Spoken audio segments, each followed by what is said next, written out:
Oh, good evening, everybody. Episode 164, Guns in the 701. We got a great show lined up for you. Of course, I got something a little different. I've been having some guests on, and I have the brand new, well, new to us, NRA field rep for Wyoming and South Dakota, Mr. Nate Brown. He's going to be joining us tonight. If things go good, we'll do a happy ending chronicle. I got a couple other things I'm going to hit on, and I want to talk about the deer seasons.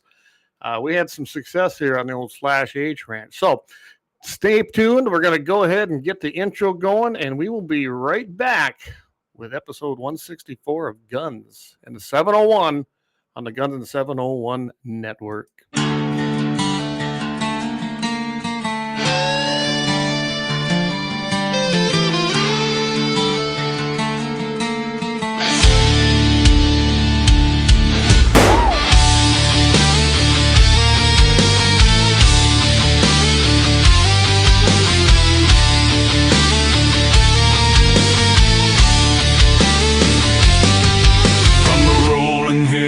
North Dakota land where the skies are wide and the freedom stands, with a Bible in my hand and a prayer in my heart, living this life where the wild plays its part. Dust on my boots and my hat pulled low, got my trusty rifle and I'm ready to go. Hunting the game as the sun hits the sky in the heart of the 701. I feel so alive. Guns in the 701. That's how we roll, faith in the good Lord, that's how we hold the line of the legacy that runs through our veins in this wild, wild land where the spirit remains. We're living free, living bold, side by side, with God on our plate and our hearts open wide.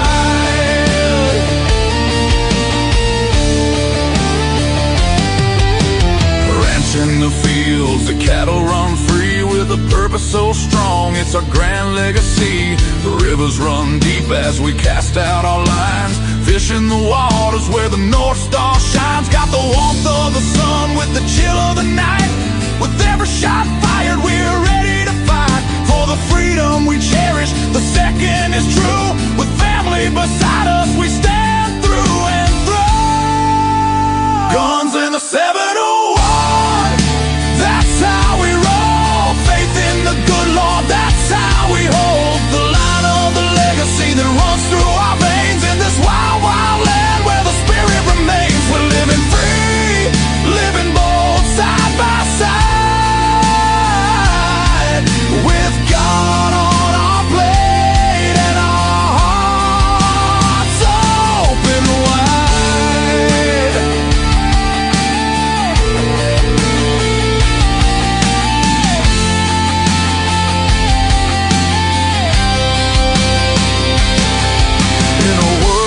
Spinning with sins that they wield, we stick to our values, our fate is revealed, with the word as our guide. We tread on the earth, a community built from the love, not the curse, raising our voices, singing loud through the night, for God and our freedom, we'll continue the fight. Let the rifles ring out, let the spirits align, in North Dakota's embrace, our souls intertwine. So when you hear the gunshots and feel that proud sound, know it's faith and freedom that echoes around, from the fields of the ranch to the depths of the lake. With God on our side, there's nothing at stake. Guns in the 71 forever.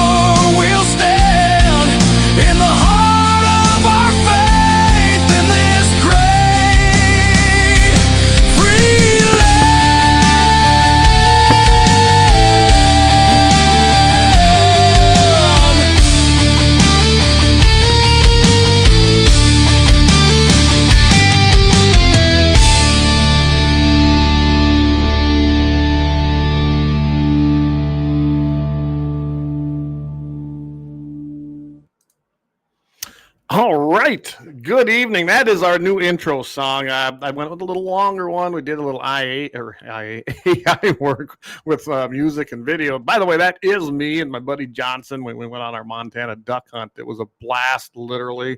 And I thought that'd be a great ending. So we've got a great show for you tonight. Amelia, good to see you. Haven't seen you for a while. Lynette, hey, JD says cutting up deer meat. And I'm telling you, he got a pretty nice one with his crossbow. We'll do that. Dan Brown, good evening over there in Western Edge in North Dakota.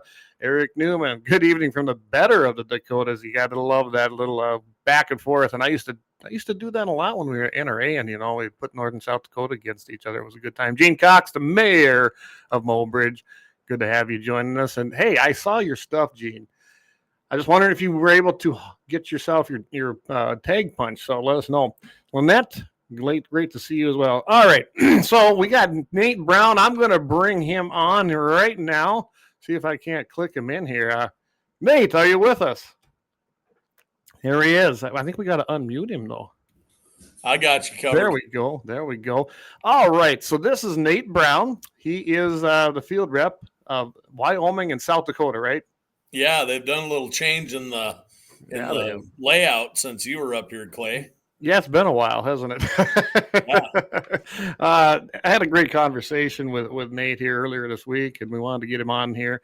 We had Jason Wilson on last week, and basically my whole thing is, Nate, is I want to reintroduce everybody in the Dakotas back to the NRA, the Friends of NRA, which is also part of the NRA Foundation, because it really isn't, unfortunately, it's not doing what it used to do. And we used to generate a lot of money for shooting sports programs and ranges. I mean, you name it across the Dakotas. So I'll just let you have the floor here. How do you want to start? Well, I think you're onto something, Clay. I mean, I'm a Wyoming native, have a lot of strong roots. You and I touched on the Dakotas yesterday quite extensively. I grew up really from 7th grade until I graduated from high school in Ellendale, North Dakota, right across the border, kind of like where you're living right on the border yourself. I was basically Aberdeen was my stomping grounds. I've got friends in Mobridge now and Selby. I know South Dakota very well. My sister's lived in Rapid City for over 20 years. She runs a really cool business called Black Hills Ultrasound, does ultrasound work and hearts and babies and all the stuff in between. So great successful business in Rapid City. I've spent a lot of time in the Dakotas, and I really think it's kind of fortuitous that the NRA made some changes after COVID, and they ended up putting South Dakota and Wyoming together. And I just tell everybody they're going to have to fight pretty hard to get them out of my hands, because I think there's no better states in our country as far as 2A friendly folks, and people that are aligned with my way of thinking, your way of thinking. It's high time that the Friends program gets back and gets bigger and better than it's ever been. And you were really the last solid field rep in the Dakotas that they've had. And, elections have consequences. COVID had consequences. There was all the struggles with, they did a bunch of furloughs, let some guys go. Yeah. Wyoming the same way. When I jumped on board on April 1st of this year with the NRA, there were actually only 4 charters in Wyoming and South Dakota combined. So only 4 committees existing across both of these states. And it's just, it's high time we get it back, because it's literally the best means to put money on the ground for shooting sports and for youth shooting that there is. So. Oh, absolutely. And it's grassroots. I mean, that is grassroots right there. You want to be involved. It's the way to do it. So I got a quick question. Are you collecting charters, and are they able to get them on the websites yet? Or is that a little bit too early? Yes, it's going well. I actually just signed up Rock Springs, Wyoming yesterday. Rock Springs, as near as I can tell, hadn't had a banquet since 2016, according to the NRA books. For the NRA specifically. So far, in South Dakota, which actually this is something that just happened today, Yankton is going to have a pre-event it'll actually, Clay, you understand this. A lot of other folks that are on here probably don't, but our fiscal year ends on the 31st of October.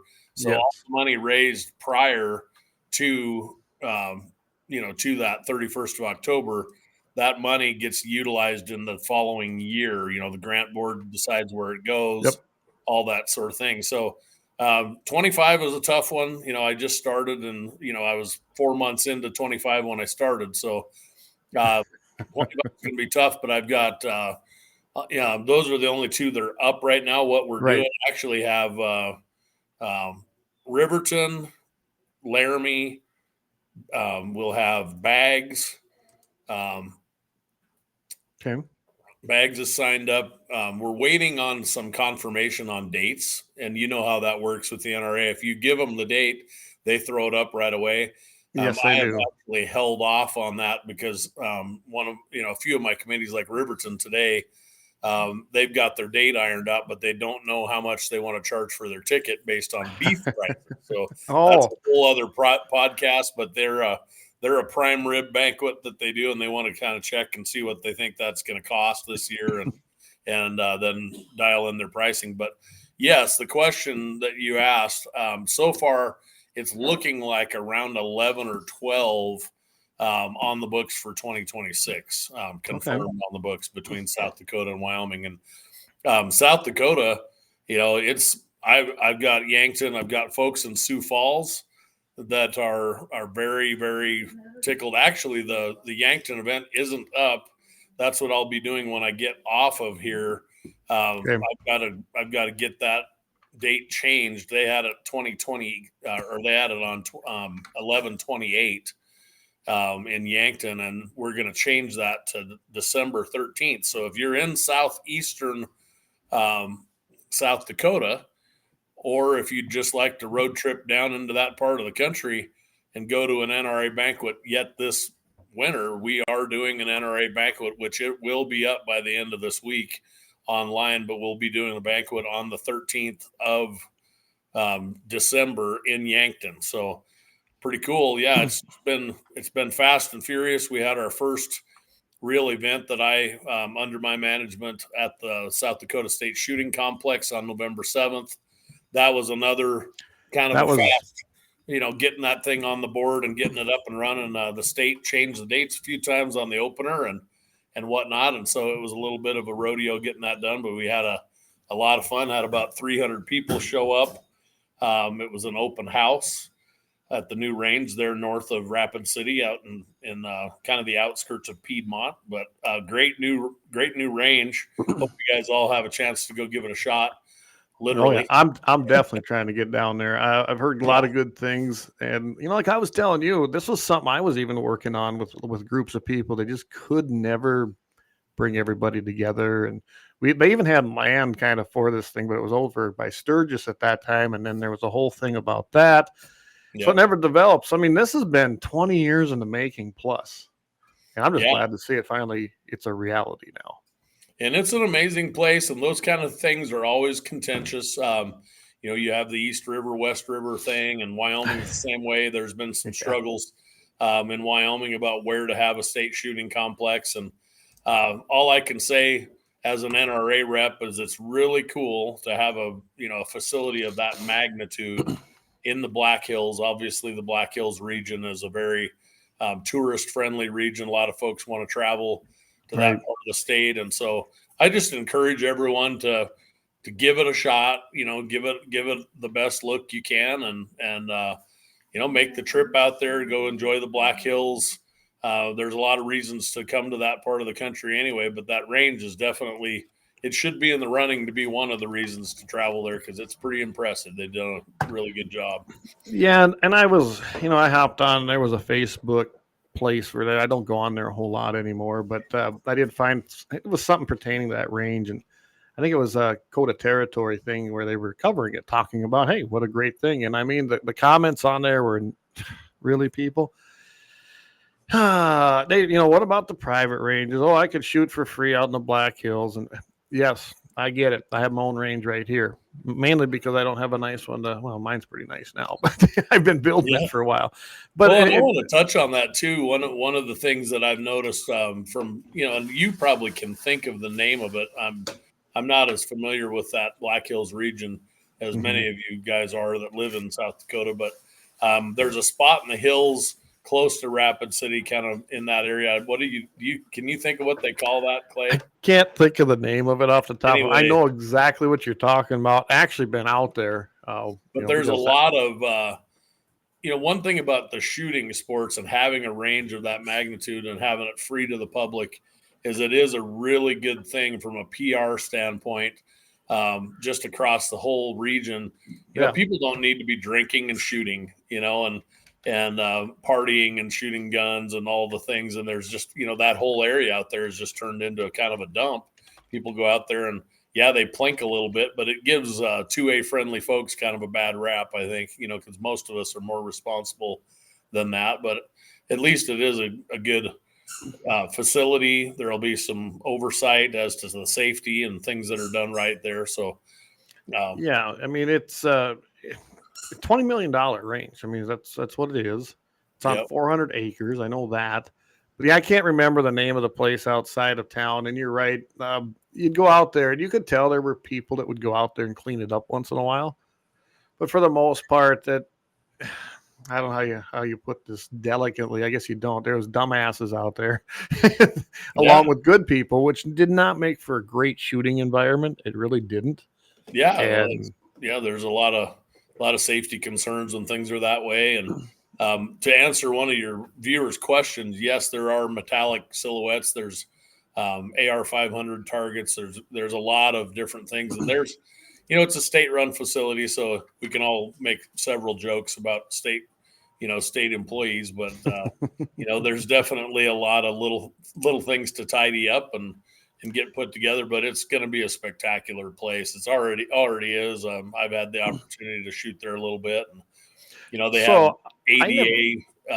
They also have some ADA friendly places, so there's disabled folks can shoot from wheelchair, the retractable targets and things like that, which, it's really cool that, they're just trying to reach a broad group of folks. Right. Yeah.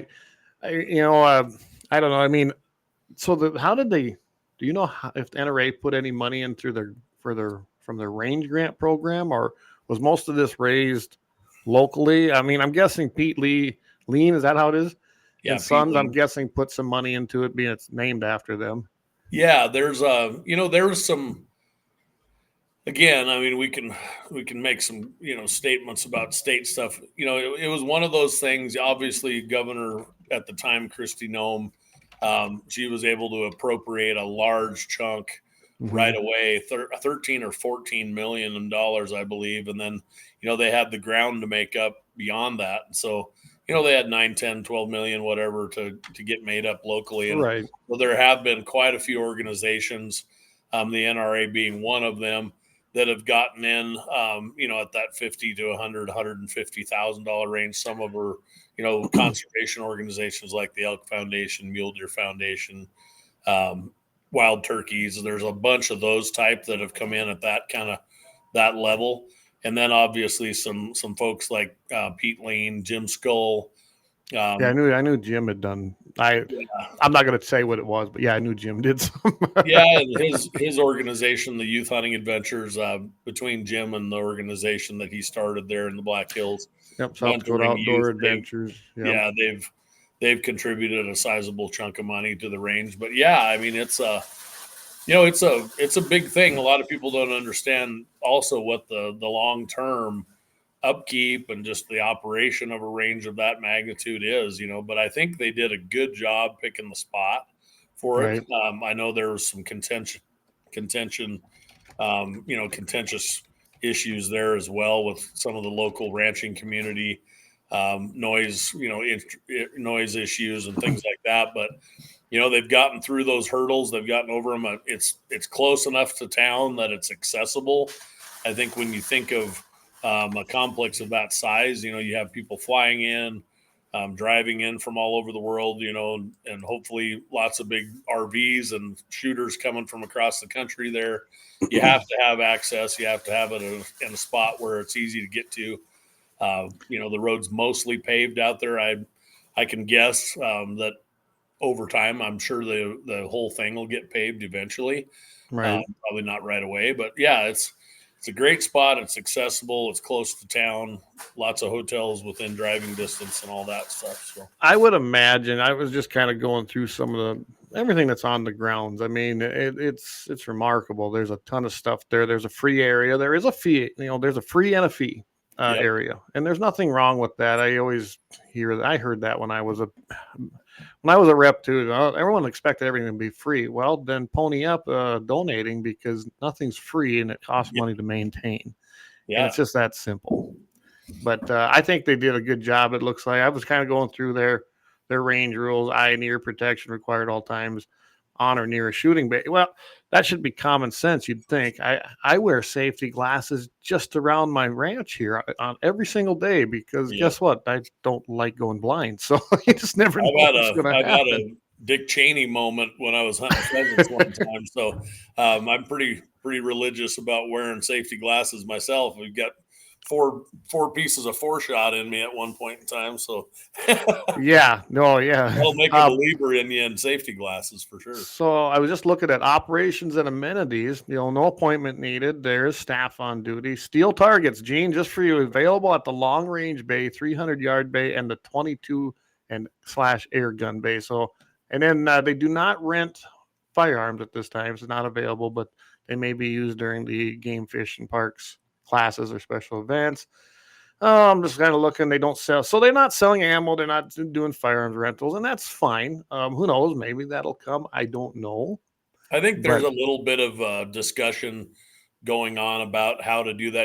Really, to be fair, as a state-run entity, you really have to put anything like a pro shop or something out for a bid opportunity, and there's a process. So I think they'll get there. I think it's worth taking a look at that for sure, because as well as I know, people get out there and they get to shooting, and 9mm ammo, 5.56. There's a lot of merit to having some available ammo there. I think there's also a little bit of merit to having rental gun opportunities and things like that. But I think one of the things they're looking at right now, at least, is there are several organizations that are up and running, NRA instructors and all kinds of other different groups, Girl and a Gun, folks like that, the organizations themselves have rental guns or loaner guns available, but at least it's kind of in a controlled manner. And then you're not putting the state in a situation where they have to manage those guns and take the liability of them and all that stuff. So, and there's a lot to that. For one, possessing an FFL, but I would say that you're on the right track there, and so would they be if they, there's a lot of state-run things, marinas, things like that within the state, other state-owned lands. So why not have your own pro shop that's privately run, and then who knows, provide some more jobs and be an income. Yeah, I like the idea. I was kind of looking at the membership fees; they're not bad.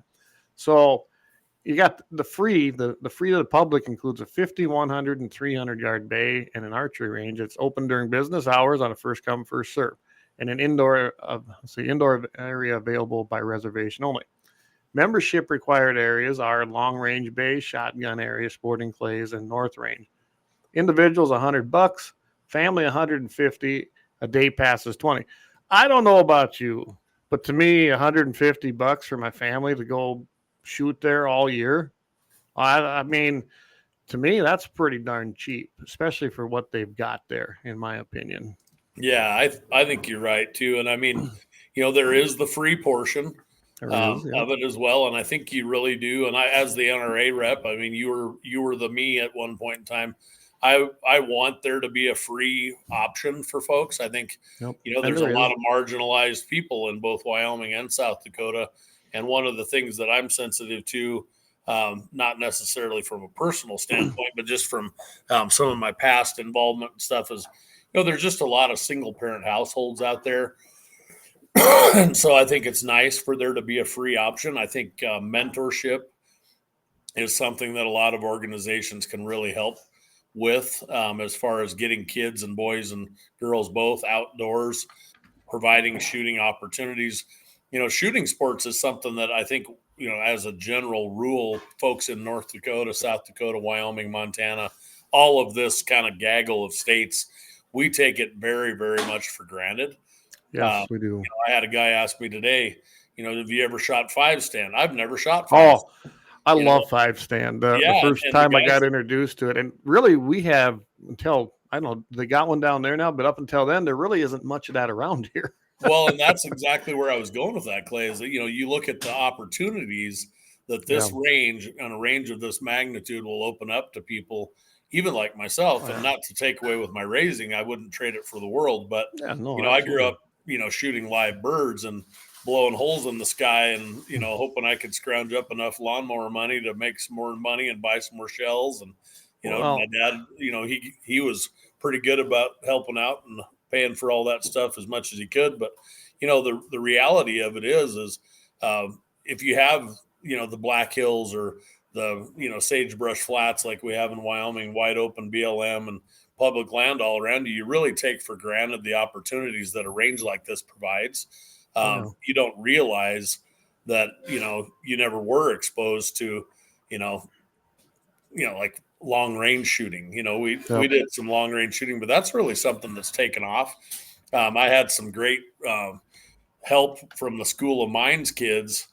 Just by happenstance, I ended up kind of running into them, and I'm one of those guys I'm a pretty good bird dog, and I found some kids that were able-bodied and liked guns, and I said, "Hey, would you guys help me put on a banquet and help me set up and stuff?" But the School of Mines, the engineering school, they want to put together a friends committee, and do their own that's awesome. fundraising, and they'd like to actually provide a training, like a Sonora Institute North, so to speak. Really? At School of Mines, they've kind of got a lofty idea of, but I think it's totally doable. The Black Hills is there's a lot of draw, and it's a great place. It's pretty, the temperature and the weather's pretty nice, and what a great place for there to be a gunsmithing school and, learn how to build custom rifles and things like that. I was just thinking that. I mean, the closest gunsmithing school is down in Colorado.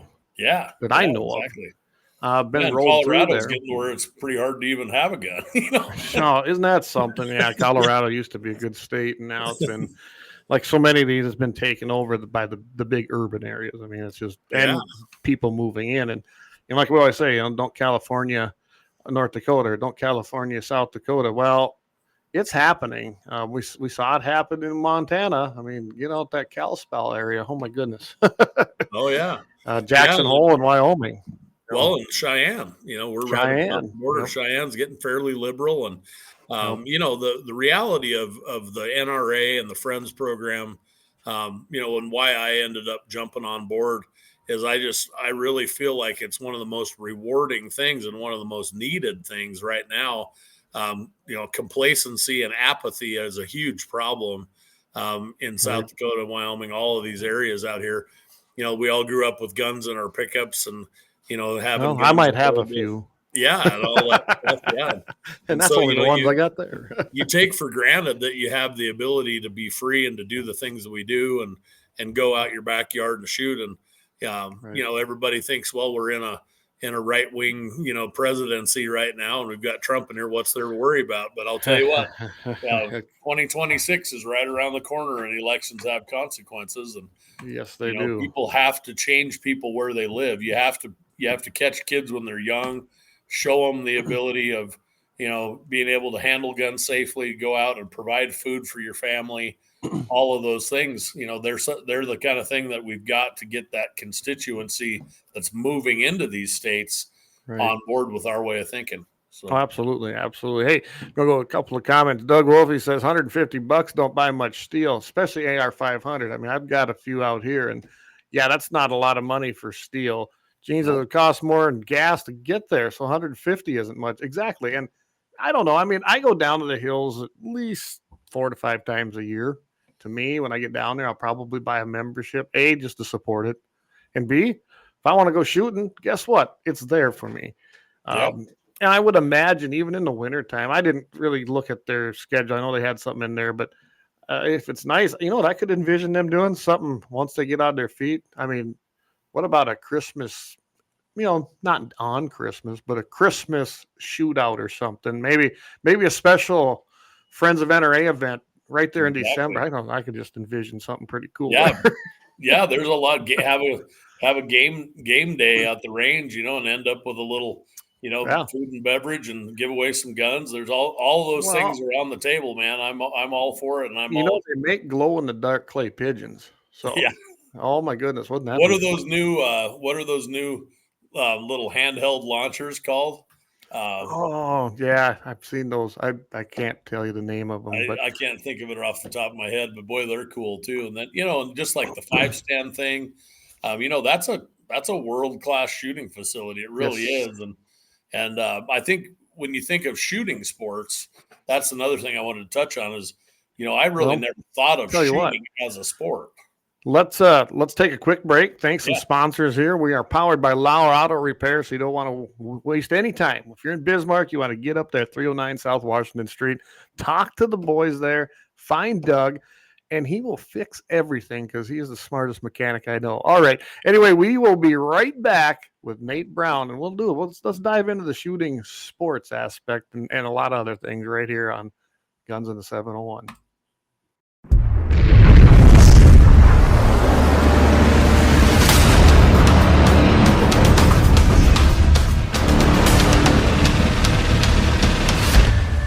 Lauer Auto Repair, located at 309 South Washington Street in Bismarck, North Dakota. Give them a call at 701-258-6308. The team of mechanics at Lauer Auto can take care of any problem your vehicle is having. And when you do business with Lauer, you can be assured you're doing business with a pro Second Amendment America First repair shop. There are plenty of other auto repair shops in the Bismarck-Mandan area. But why take a chance at patronizing a shop that might not have your beliefs at heart? Make no mistake. Lauer Auto is your pro Second Amendment repair shop. When you talk to the guys at Lauer Auto, don't forget to tell them that you heard they are a sponsor of Guns and the 701 and that you appreciate their support of our pro Second Amendment, pro North Dakota live stream and podcast. That's Lauer Auto Repair, 701-258-6308. 701-258-6308. Located 309 South Washington Street in Bismarck, North Dakota. When you want it done right, Go where lemons go. Kalen's Auto Service, owned and operated by Kalen and Misty Foss, lifelong locals with over 25 years experience. From modern rides to classic restorations, they can handle it all. Top quality work, fair price, and honest hometown values. Located just one block south of Highway 12 on 6th Avenue West in Lemon. Kalen's Auto Service, serving you with all your auto repair needs.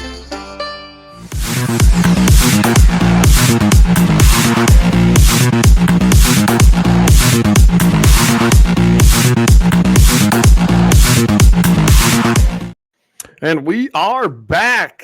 We got Nate Brown here with the NRAs, the NRA field rep for Wyoming and South Dakota. I don't think he's a senior field rep yet, but nope. It's coming. It's coming. Trust me. Corey says we got to go check that out over Stock Show. I love it. We're going to. I mean, how could we not? I'm going to be down there for about 4 days, so I got to get over there and take a look at it for sure. And I'm thinking about trying to squeeze in a booth somewhere during the Stock Show if I can pull it off. But good luck. They're kind of expensive. Oh, yeah. we looked at them years ago, even when I was a rep, and said, so what we ended up doing instead was that South Dakota Youth Outdoor Adventures organization. Yeah. I think it was the following weekend did something during the sports show. I know that during the Stock Show, I was down there like 3 weekends in a row for different things that were going on at that time. But I think that's where we went and put it because it was held over there at the Holiday Inn. It's attached to the Civic Center. So what I was kind of wondering about is I wonder if you can find a Pro 2A business like Lauer or somebody that already has a booth and just pony off of their booth a little bit and maybe run a Wall of Guns game and just generate a little interest. Maybe that might work. But I used to have a pretty good ally named Blake, Blake's Trailer Sales. Oh, yeah. Well, if Blake was still the owner, I I may hit up the new owner and see if they'll let me Shoot squeeze that a out. little something in there, just a table or Well, something. let me do some asking. I might know a few people, so Yeah, I can do some asking around too. stock show's a Uh, lot of fun.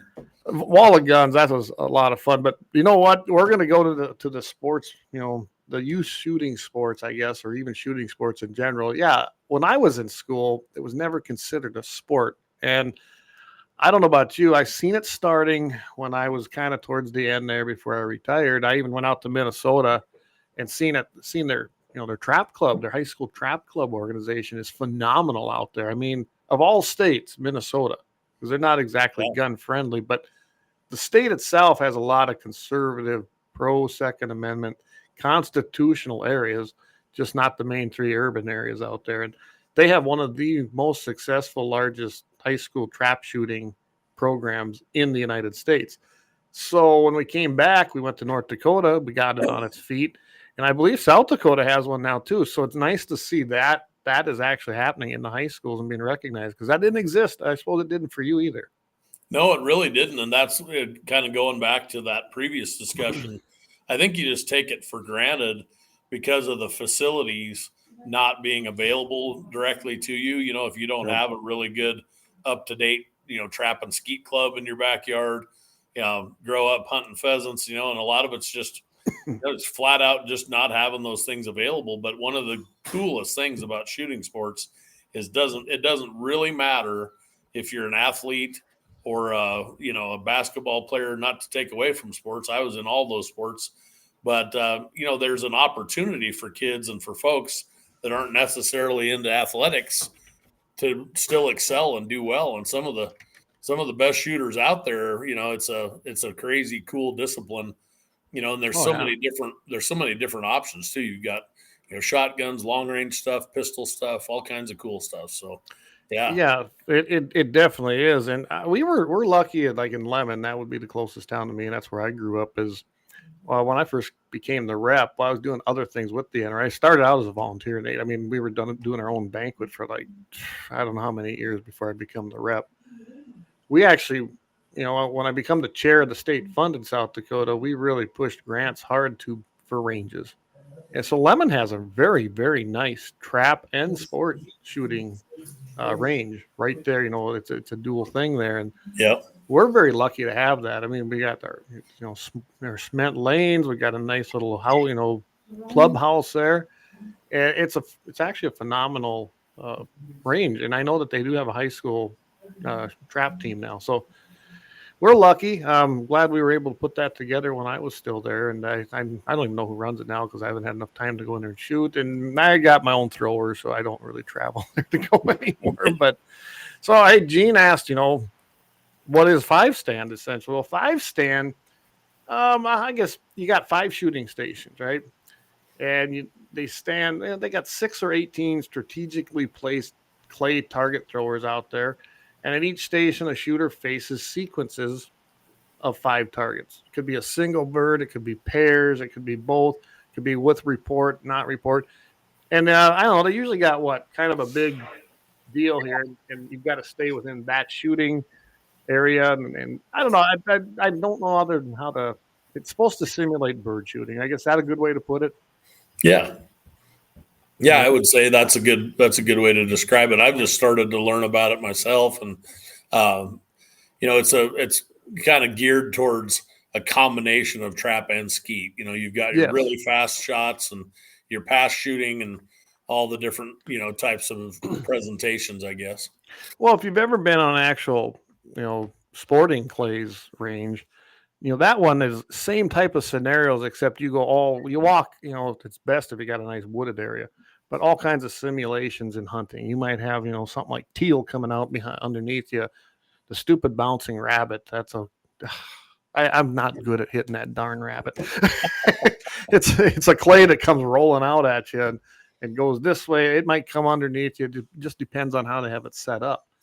But it's a lot of fun. It's way more challenging to me, and it gives you more of a scenario out in the field. So I really suggest, if you've never done it, go give it a whirl. And it sounds like now you got a great place to go try it, because there never was any real good ones out here. It wasn't until I went down south, when we did like Missouri, when we did our summer meetings, or we went out east and was around that DC, Virginia area, tons of those kinds of things, even in Pennsylvania when we were out there. So one thing you learn, you probably get exposed to a ton of great shooting opportunities going to your summer meetings. At least we always did. Yeah. And you got to tell them, if they haven't done it, do a class 3 shoot again. That was one of my favorites in Colorado. Yeah. So I'm excited about getting to go to Fairfax. I've never been to Fairfax to the headquarters, and so that'll be a cool event. I'm going from the 1st to the 5th of December. Yep. Winter meetings, and I can tell you it's jam packed. They make use of your time out there. There's no doubt about it. Yeah. A lot of great information. Some of it's redundant, but some of it is great. If you get time, go hit the range. It's an underground range right there at headquarters, and it's a lot of fun. I'm telling you, there's nothing like it. And I mean, to think of that range is in the middle of that urban setting, but it's pretty cool. I think it's one of the best ranges I've been on indoors. That's for sure. Yeah, for sure. And they're strict. Don't just think it's a state-run facility. It's strict. Trust me. NRA's is strict, and it should be. Can you imagine if there's an accident at the NRA gun range? That'd make headlines.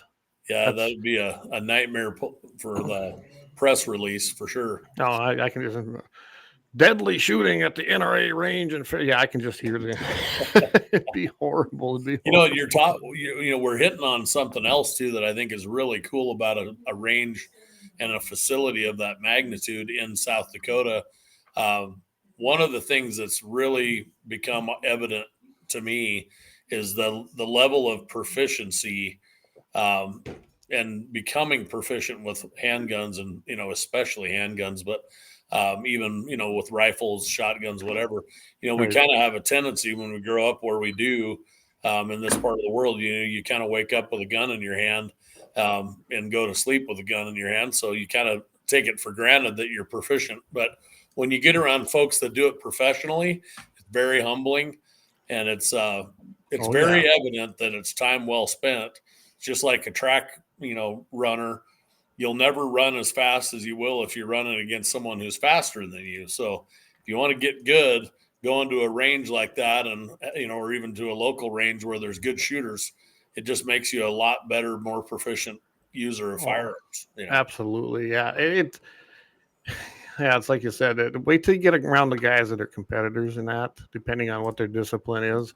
I'm telling you, if you think you're a good shooter, you'll be humbled very quickly, no doubt about it. I have to mention this to everybody because I'm going out to the state convention out in Fargo, and these are still available. A&A Engraving did all that fine work for us again. Get a hold of me. As you know, with the rules on all the commie platforms, we can't say what I'm talking about. So go ahead and get a hold of me. It's pretty easy to get a hold of one of these.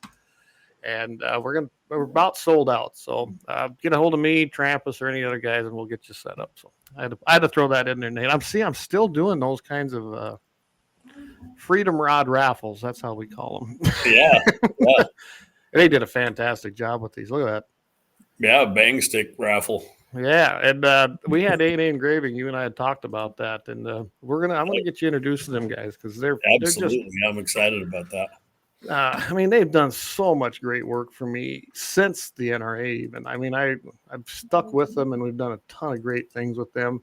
I just can't say enough because they have made some fantastic ones for me. They just have. I'll show you one they did here in a 1911. So as it loads. But anyway, you need to. I was telling you about the grips on there. So look at that one, right? Man.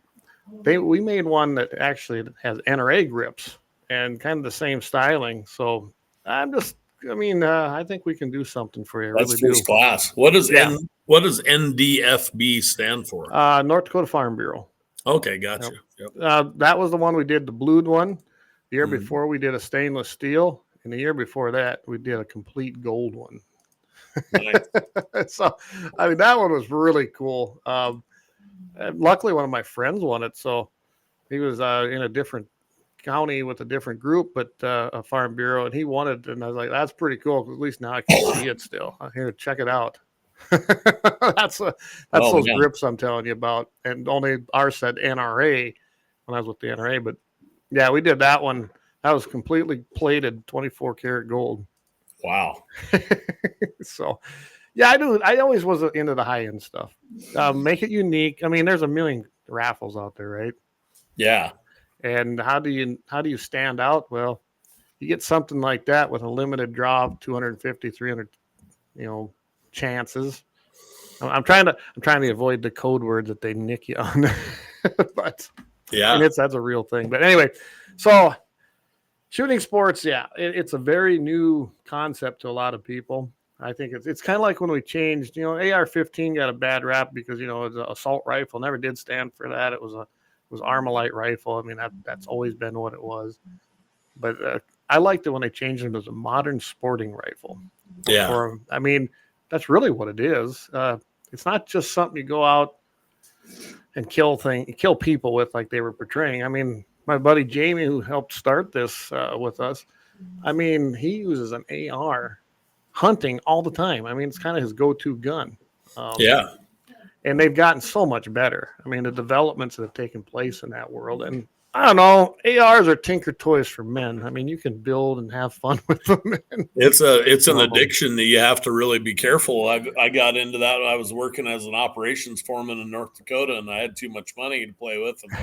And you start building a new AR every weekend. You end up, I better do this, I better do that. I got to build one like this and then next thing you know, you've got 10 of them. It's like, holy crap. Well, it's so easy. I mean, Yeah. I never built my first one till a year ago. Jamie kind of told me what to do, and I got the parts and I put together a 6.5 Grendel for myself. That's what's so cool about that platform is there's just so many different things you can do with it, and you get guys like you went to Precision out of Utah. Those guys have been really good supporters of some of the stuff I've done in the past. And, they make a upper that actually will come all ready to go, but it's actually a bolt gun, bolts right onto your AR lower, and those, I tell you what, those things they're shooting, a long ways with those ARs, those bolt action ARs. They're 6mm arcs and all that stuff. But yeah, there's so many different ways you can go with an AR. It's pretty fun. Oh, absolutely. There's JD right there. He said, haven't logged into my X account for a while. Good evening, boys. That's the other guy that helped start this up with us. And he's been doing a show called 701 Nation now. But I like what Eric Newman says. No, longtime friend of mine too. Gun sport's the only sport that offers something after graduation. All others are just for show during school. There's a lot of truth to that. Yeah, that's what I always tell everybody. You teach someone to shoot, they can do that their entire life. They really can.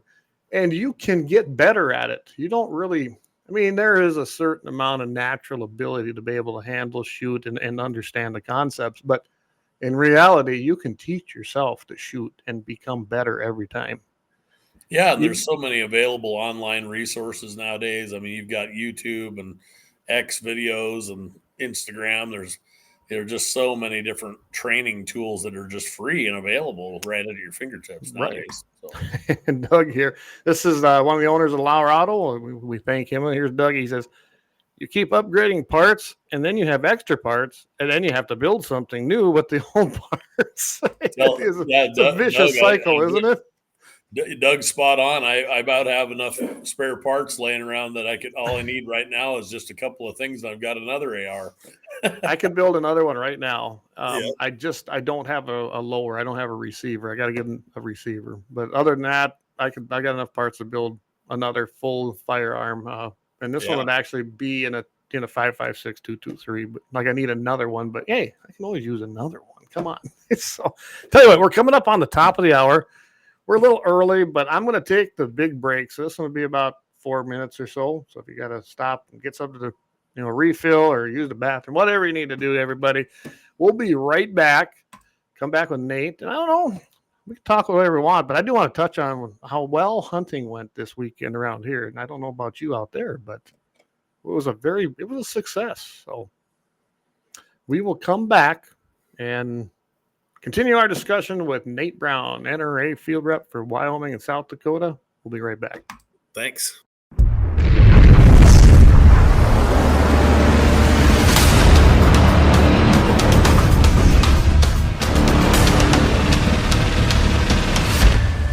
Lauer Auto Repair, Located at 309 South Washington Street in Bismarck, North Dakota. Give them a call at 701-258-6308. The team of mechanics at Lauer Auto can take care of any problem your vehicle is having. And when you do business with Lauer, you can be assured you're doing business with a pro Second Amendment America First repair shop. There are plenty of other auto repair shops in the Bismarck-Mandan area. But why take a chance at patronizing a shop that might not have your beliefs at heart? Make no mistake. Make no mistake. Lauer Auto is your pro Second Amendment repair shop. When you talk to the guys at Lauer Auto, don't forget to tell them that you heard they are a sponsor of Guns and the 701 and that you appreciate their support of our pro Second Amendment, pro North Dakota live stream and podcast. That's Lauer Auto Repair, 701-258-6308. 701-258-6308. Located 309 South Washington Street in Bismarck, North Dakota. When you want it done right, Go where lemons go. Kalen's Auto Service, owned and operated by Kalen and Misty Foss, lifelong locals with over 25 years experience. From modern rides to classic restorations, they can handle it all. Top quality work, fair price, and honest hometown values. Located just 1 block south of Highway 12 on 6th Avenue West in Lemon, Kalen's Auto Service, serving you with all your auto repair needs. For the best gun gear for every and any situation, Little Angry Man Arms LLC has you covered. Top-notch guns from top-name brands like Winchester, Glock, Sig Sauer, and Ruger to essential extras from Magpul, Streamlight, Hollow, Sun Optics, and more. Little Angry Man Arms LLC have everything to make your shooting adventures a success. Visit littleangrymanarms.com today and gear up for your next big hunt, competition, or home defense. Don't miss out on our exclusive deals. Little Angry Man Arms LLC, based in Trail City, South Dakota, your ultimate hunting partner. At Horton Laser Craft, we believe in the power of personalization. Whether it's a cherished memory, a special occasion, or a unique gift, our custom laser engraving brings your vision to life. Our expert craftsmen and state-of-the-art technology ensure every piece is a work of art. From personalized decor to one-of-a-kind keepsakes, Horton Lasercraft makes every moment unforgettable. Horton Lasercraft is owned and operated by a local veteran and his wife located near Thunderhawk, South Dakota. They provide custom laser products at a reasonable price, and their turnaround time is fast and efficient. Custom board cutting, glassware, decanter sets, mugs, assorted stainless steel jewelry, assorted tags, decor, custom acrylic nightlights, and much, much more. Call them up at 605-545-7535. Horton Lasercraft, where memories are engraved.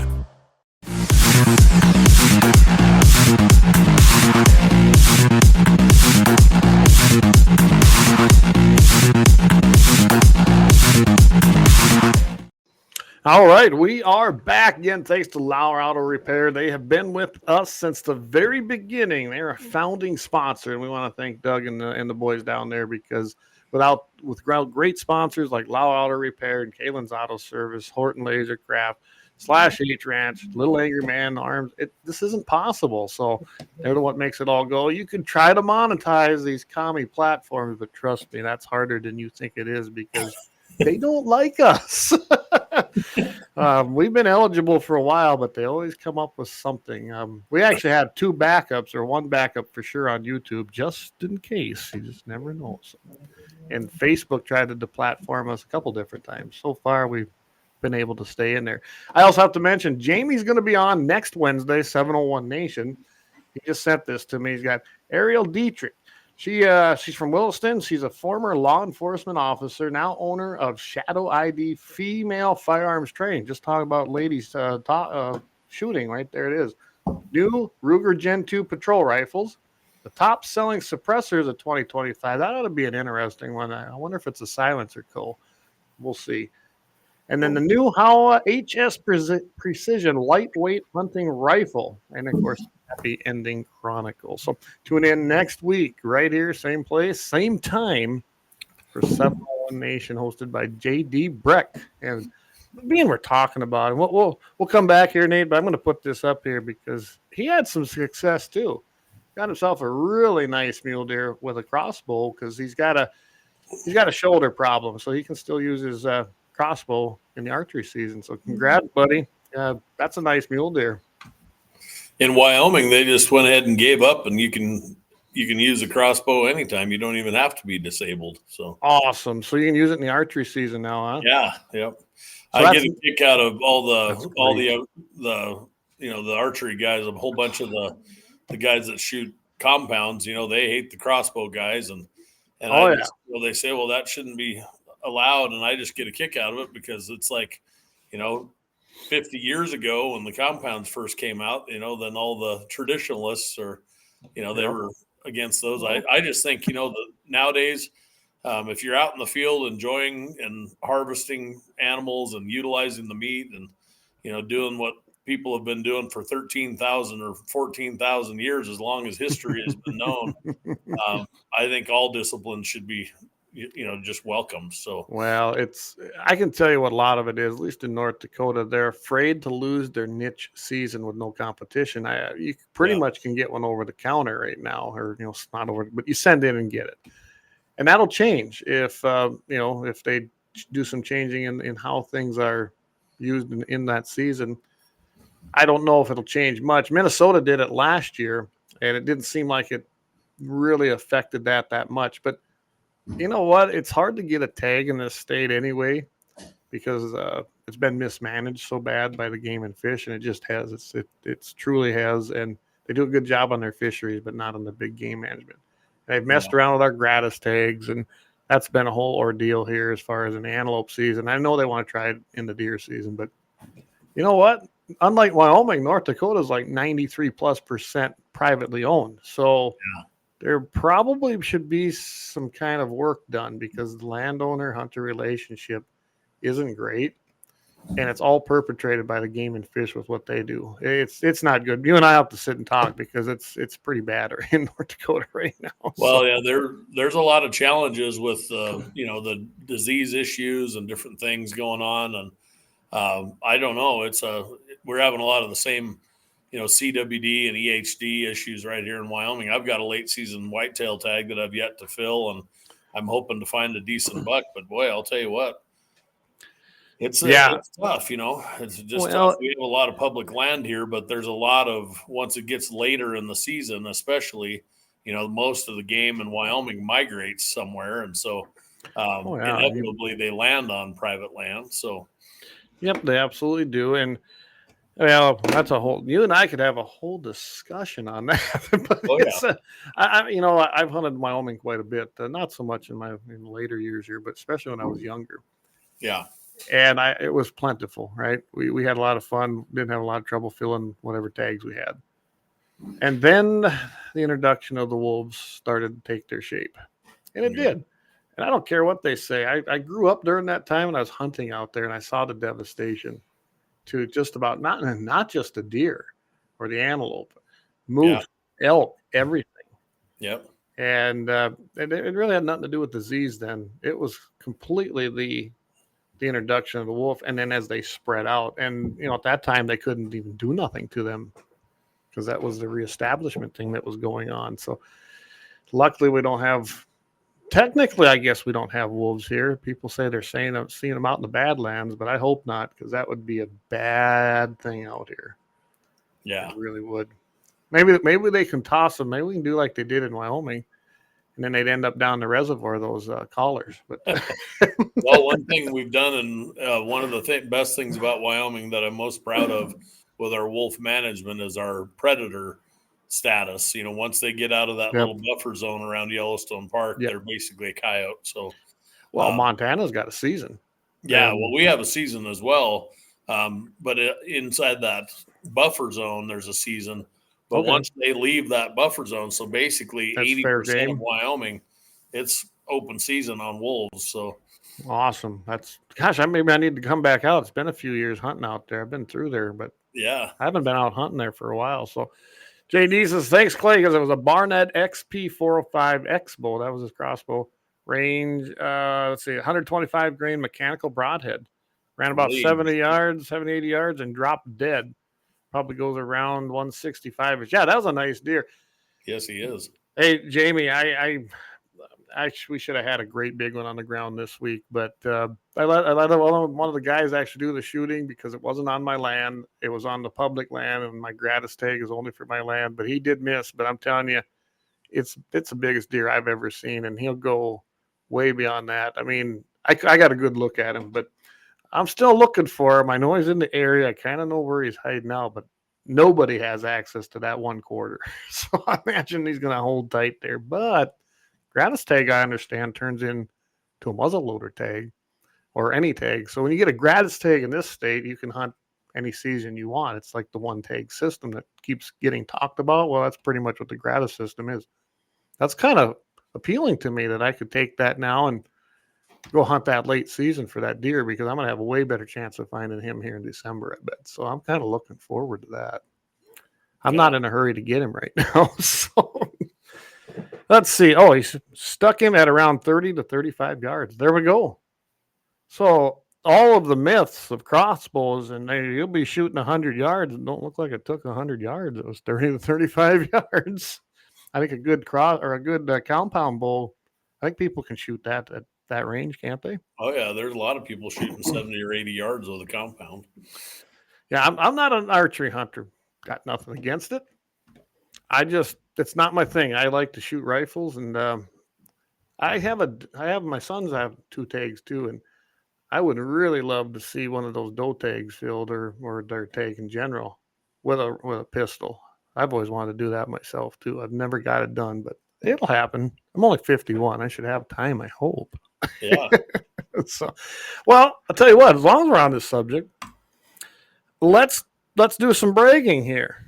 I'm going to put some pictures up that you sent me.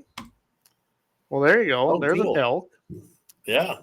So tell us a little bit about that one. I think I know the story here, but I think that's what you're telling me about. That's my mother. Her name is Cheryl, and she drew an Area 100 Type 1 elk tag, which is a very coveted red desert elk tag. You can see that's not typical elk country. When people think of elk in Wyoming, they usually don't think of sagebrush, but the red desert's a pretty spectacular place. And we were able to connect with that bull last year and got a nice bull out there. And she made a great shot. She practiced shooting out to 400 yards, and we ended up killing him at about 40. So pretty amazing how things worked out. You wouldn't think there's a lot of cover, and there isn't. But, if you use the sun to your advantage and the wind to your advantage and hold your mouth just right, then you can find a bull like that. It was pretty cool.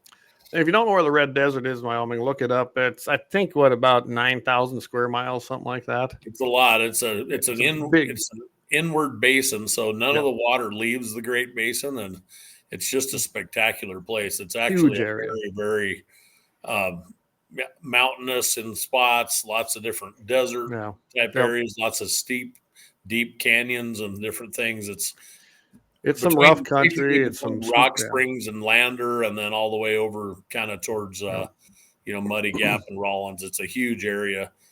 My buddy Travis that was on here earlier, he used to live in that Riverton area, and I think he's hunted that area too. And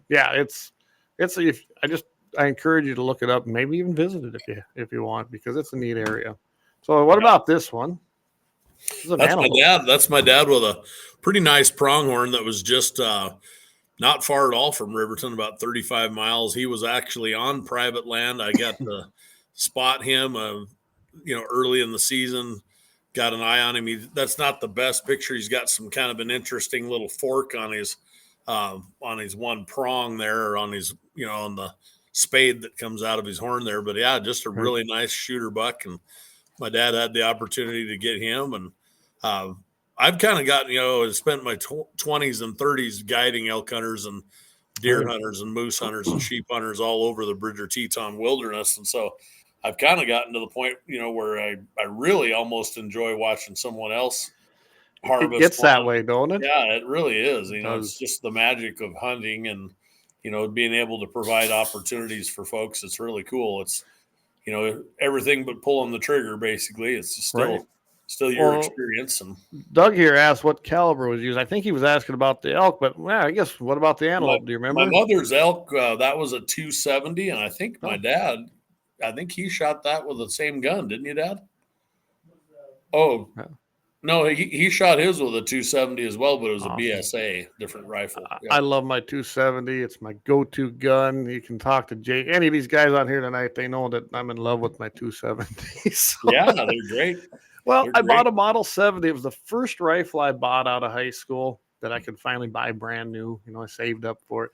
It was the first year they brought back the pre-64, I think pre-64 clock extraction.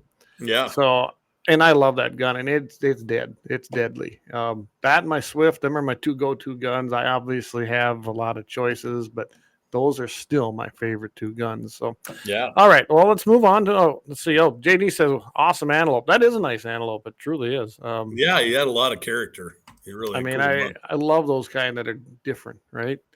I think Mhm. they're fun. Oh, he says, yeah, Corey, what about your 220 Swift? That's right. Yeah, that was my very first rifle. That was my grandpa's. And so I shot my first deer with that because that's all I had. So shot placement was everything. And I think it made me a better shooter too.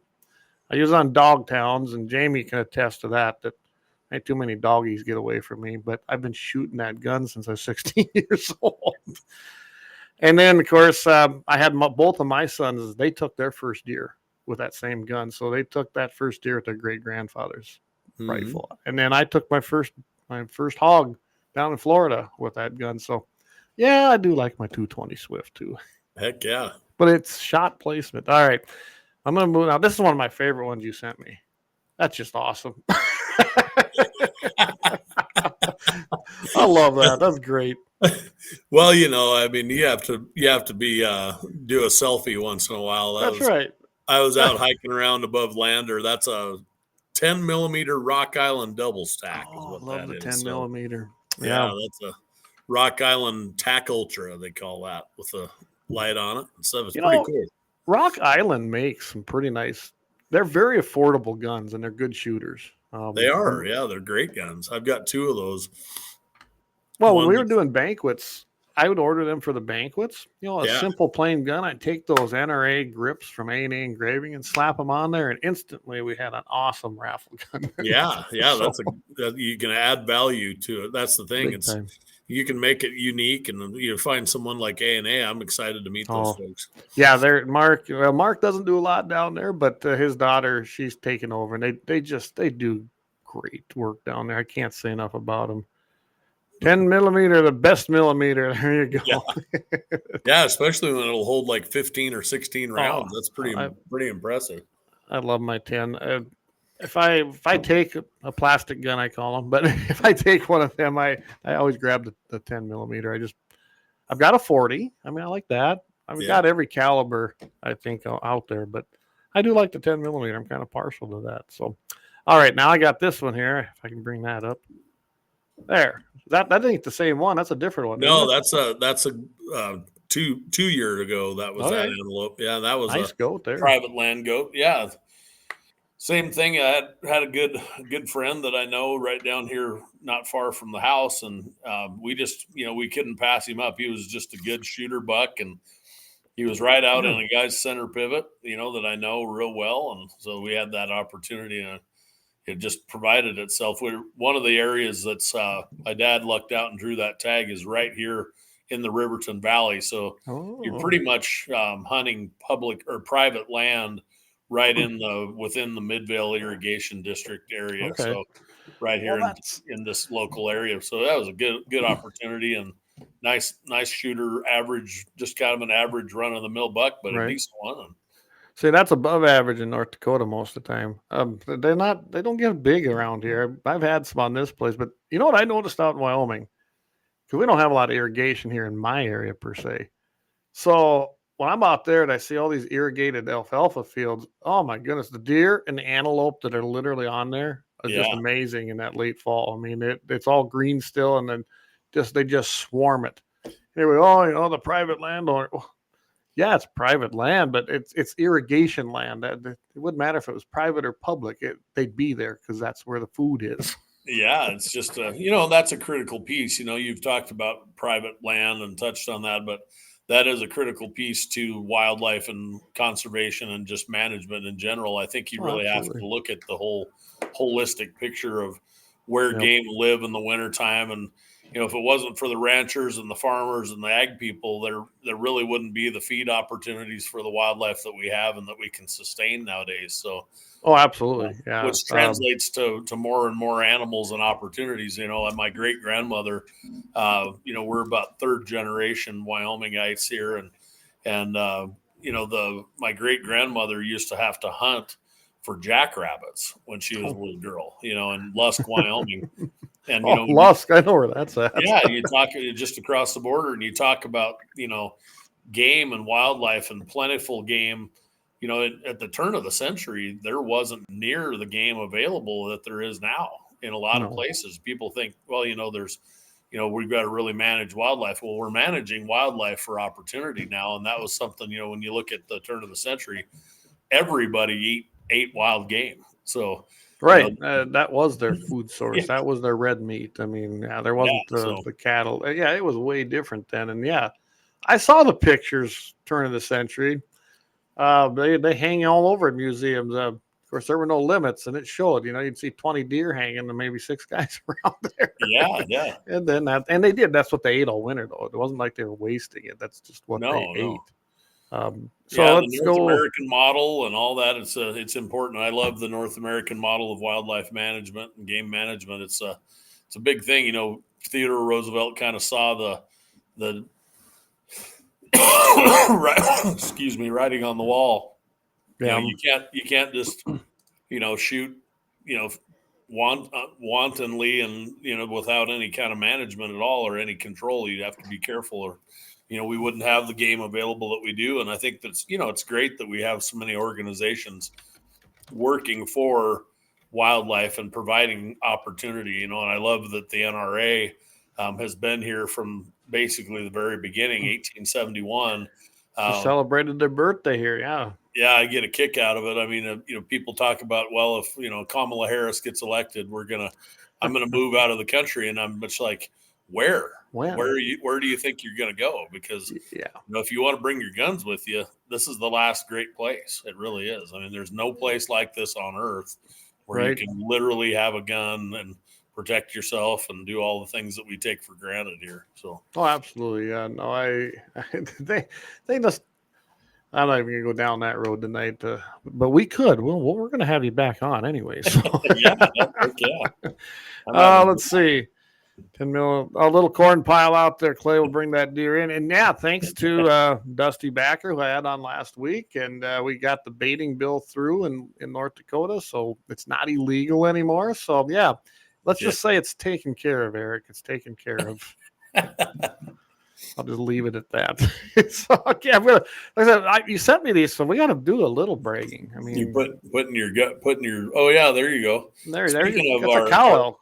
That's the first and only cow elk that I've ever harvested. I spent all my 20s and 30s guiding elk hunters and living in the backcountry of Wyoming, and most of the areas that I hunted all that through that whole time in my life were all bulls only areas. Okay. And so I decided, I've got to go kill a cow, and we have a little issue going on in Lander, Wyoming. Lander is kind of, and you touched on the wolf thing. The wolves have basically created a scenario in Lander that's much like Estes Park, Colorado. So we've got a large volume of elk that are living in Lander all winter long. And so Game and Fish is, trying to harvest as many and push them out of town as they can. And the wolves just keep pushing them right back in. And so, well, that's where they're safe. We've got a scenario over there too, where it's, you have some liberal folks and, more left-leaning folks that love having elk in their backyard. And then you've got the rancher, and he doesn't want them eating his haystack. And, 300 elk will put a hurt in a haystack in a hurry. So in a big hurry. And I've been through Lander. It's been a long time ago. We have been in that country too. Like I said, I've been all over, I think just about all over Wyoming, because either it was with the NRA and when I was doing work with Dave once in a while, or I had a lot of friends out there that go out and go hunting. And I know, I used to travel around Wyoming a little bit. But I killed that cow with an MSR 10 long range 6.5 Creedmoor. Really? Jamie, did you hear that? AR-10. The 6.5 Creedmoor. And she's proof that photo's proof that you can actually kill an elk at 400 yards with a Creedmoor. So. Oh my goodness! So you now all of you people have been making fun of the Creedmoor man bun wearing Creedmoor shooters. There you go. I shaved my man bun, but you know. I have a Creed. Well, I got a couple Creed. I like to have a lot of calibers. Not that I shoot them all, but yeah, I've got a Creed as well. Jamie shoots a Creed, and that thing shoots. I'll tell you what. That's an AR-10 platform that Savage came up with, and it's heavy. It's it's got a big old scope on it, and it's got a bipod and all the stuff. Probably weighs about 15 pounds, but that thing, I'll tell you what, you can shoot 400 plus and kill elk with it. So. I really love it in coyotes. I've got it in a Ruger Precision with the Burris eliminator on there. So, yeah. I mean, I got all the cheating stuff, as some people call it. But trust me, I was shooting long before I had the little button to show me where to shoot. It is nice. But I kind of want one of them new Burris's. They tell me that if you have a Bluetooth Kestrel, a wind meter, now you can feed that right in. It's Bluetooth connected. And, yeah. I don't know. I'd like to have that. Technology is pretty phenomenal. There's no doubt. Yeah. It definitely is. It definitely is. All right, back to the bragging board here. I think that's the end of yours. But now we got to put Jamie's back up there. We had a nice mule deer there. Had buddies out and their family and friends here, and they were doing a little pheasant hunting. They did okay. They had a lot of fun. Helped this young guy here. That's off my place. That's a nice buck. It is, and he's old. The picture don't show it, but that deer is old. He's gray. His coat wasn't great. No, he didn't have CWD. I mean, he had the big Roman nose. He's just an old deer, and you could see it. He's got a lot of mass there, but not much for points anymore. And I mean, you could tell. You should have seen his teeth. Yeah, he's just an old deer. Buddy of mine here, I met him in that Valley City area. He came down one year asking, and he was able to punch his doe tag, and that was fun. That was done right, and we just went out there in the open prairie there, and he nailed a doe, and he was happy. I was happy, and his son, not the biggest buck, but he wanted to punch that tag because he had limited time, so we got it done for him. Kind of in that same area. That's what it's all about. Yeah. Now this one was taken about 2 miles from me down in South Dakota. Oh, and that's a neighbor of mine. And I tell you what, that is a beast. And he said he didn't even know that deer was in the area. He just happened to be going down a section line, and he parked and got out, and he no more than was starting to walk, and this thing came out of the corn on the section line about 75 yards, and he pulled up and dropped it. So good for him. Nice buck. That's a fantastic. And look at the little gnarly brow tine there. Yeah. I was very happy to see he was able to fill his. A lot of fun. Here's some more. This is Travis's son. It's actually my godson right there, the one holding the pheasant, and that's his fiance, and then his little brother. So it was a lot of fun down there this weekend. We filled a lot of tags. Basically, we got most of the tags filled. There's still a couple guys got them. And I haven't filled mine yet, but I'm not in a big hurry. Like I said, now that I know that I can hunt during the muzzleloader season, I might just wait for that because I've got a muzzleloader. I've never shot nothing with it. I can't think of a better time than to go find the biggest buck I've ever saw and try it out. Yeah, that's right. Okay, well, we're coming up here. It's about 20 after 8, so I'm going to take another quick break here. That's how we make the show work, right? Yep. We'll take another quick break here. We'll come back, and I don't know. There's a lot of avenues we can go down, but maybe we'll talk a little bit more about the changes we're seeing in the NRA. I mean, I think they've been positive. So yeah, for sure. All right, we'll be right back.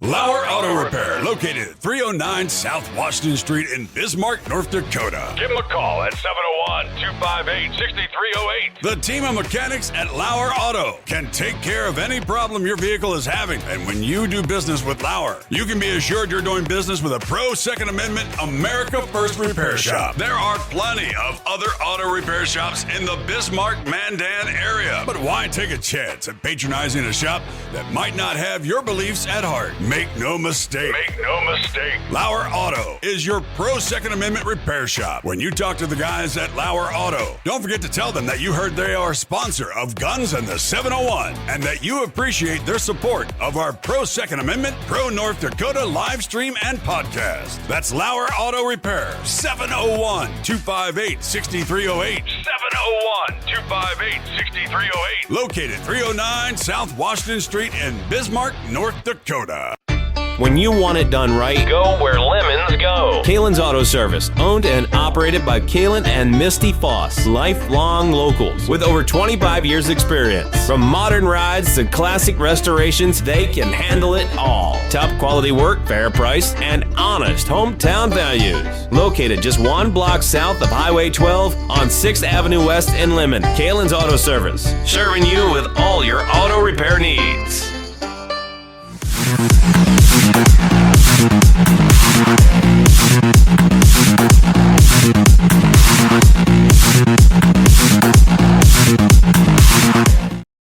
All right, we are back. I got to put this up. Had Eric's daughter sent this to me. It said her youngest sister, Sage, is tuned in to GAT701. So they're listening to the podcast.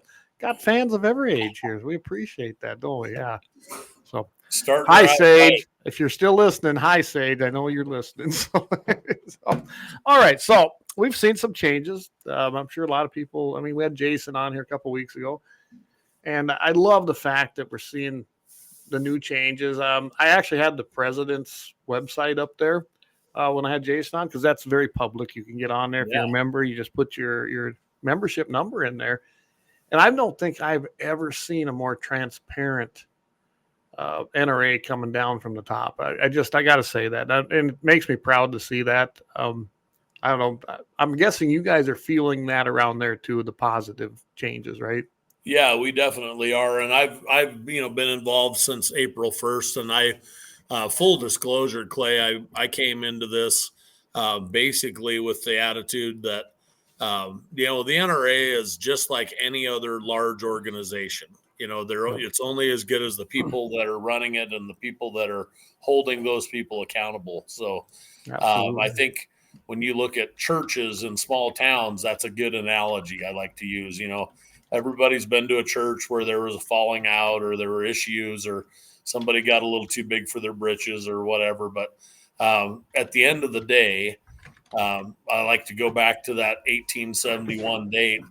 If it wasn't for the NRA, all of those pictures and all of these people that we were witnessing and talking about, and all the folks that are tuned into your podcast, very few of us would have the ability and the freedom to carry the firearms that we love and to use them to do the things that we love. And that's really where I was at with this opportunity. Is I just looked at it like, it's the two states that I probably love the best of any place.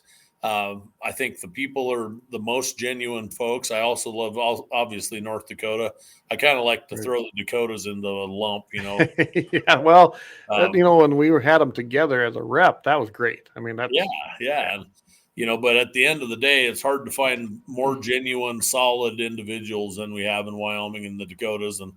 And so, I just looked at it like an opportunity to really be at the forefront of the new improved NRA, I guess you could say. Yeah, I think they're calling it NRA 2.0. Yeah, whatever. Exactly.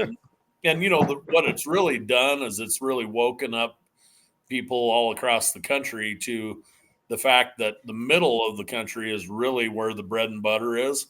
I think people are starting to realize that. When COVID happened, it made a lot of changes in all of us and all of our ways of thinking. And I love the take, that South Dakota and Kristi Noem took with COVID, and, just deciding we're not going there, folks, and at the end of the day, Yeah. we have to protect our way of life. And I couldn't think of any better way to do it than to be involved, boots on the ground with the people that I love all across Wyoming and South Dakota. And, that's where I'm at. And I think I wanted to touch on something too, that, these dang cell phones and all the things, and we talk about it all the time, but, you as a field rep, a past field rep, we've really seen a decline in volunteerism.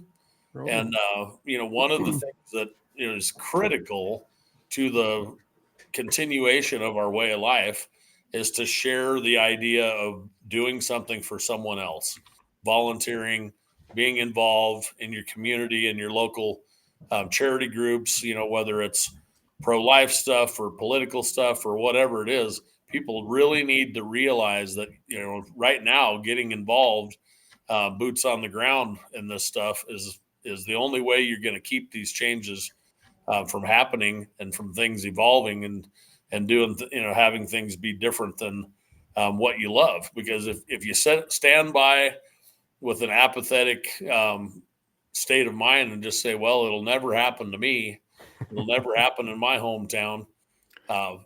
It can. Yeah, don't hold your breath, because people are moving into these areas. People love our way of life, but they also bring a lot of ideas and a lot of change with them. And so it's an important thing. I'd love to hear what Eric has to say. I see he says, I will keep my mouth shut, but I'm all about full disclosure, Eric, and anybody else on this podcast that's listening or that wants to know more about what the NRA is about nowadays. And, realistically, if you want change, you have to be a part of it. That's how it goes. Absolutely. And I can tell you right now, NRA, and me and Jamie have always talked about this, they are a civil rights group. They truly are. That's what they're doing. And they're protecting your civil rights, in particular the Second Amendment. If it wasn't for the NRA, don't get me wrong, there was things I disagreed with when I was there. And I'm not going to ask you to say it because I understand the position you're in, and I couldn't say it then either. But in any group you join, you're never going to be 100% on board with everything they do. I don't care what group it is. And like you said, even in your church, right? I've seen the things that have happened in churches. But if it was not for the National Rifle Association, nobody has the clout that the NRA does in Washington, D.C. It's just that it's a plain and simple fact. They are the 10,000-pound gorilla in the room. Yep. And I know at the state side, it wasn't a whole lot different. I probably did a lot more for ILA than most reps did because I really loved it. So and I was happy to help them out. So I made a lot of trips, especially in the pier. And let's just face it, when the votes were coming up, and we had somebody that, let's just say, NRA had supported quite a lot, I was sent to remind them of that if they were on the fence. Mm-hmm. It was a little bit different back then. I don't think they even use you guys for that anymore.